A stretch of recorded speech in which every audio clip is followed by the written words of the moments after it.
नदियों के किनारे बसे प्रमुख नगर या फिर नदियों से संबंधित प्रश्नोत्तर याद करते हैं।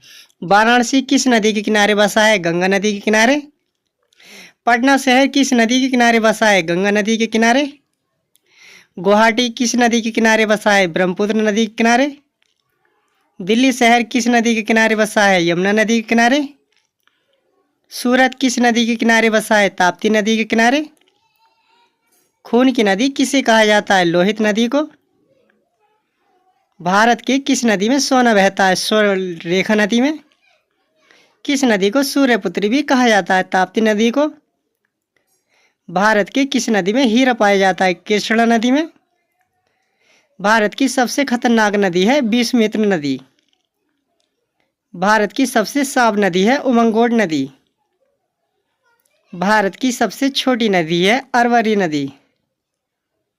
नदियों का पिता किस नदी को बोलते हैं? इंडस नदी को। भारत की सबसे चौड़ी नदी है ब्रह्मपुत्र। भारत की सबसे गहरी नदी है ब्रह्मपुत्र। सबसे अधिक राज्यों से होकर बहने वाली नदी है गंगा नदी। किस राज्य में सबसे अधिक नदियां बहती हैं? मध्य प्रदेश 207 नदियां। भारत की उल्टी दिशा में बहने वाली नदी है नर्मदा नदी।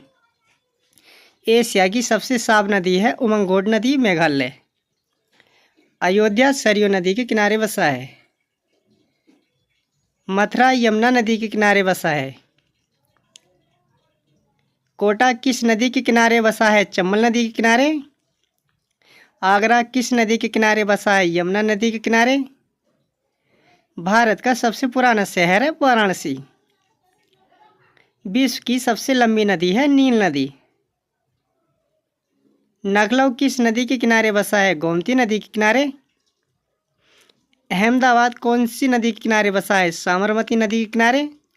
हैदराबाद कौन सी नदी के किनारे बसा है? मूसी नदी के किनारे। कोलकाता कौन सी नदी के किनारे बसा है? हुगली नदी के किनारे। गंगा नदी की लंबाई है 2525 किलोमीटर।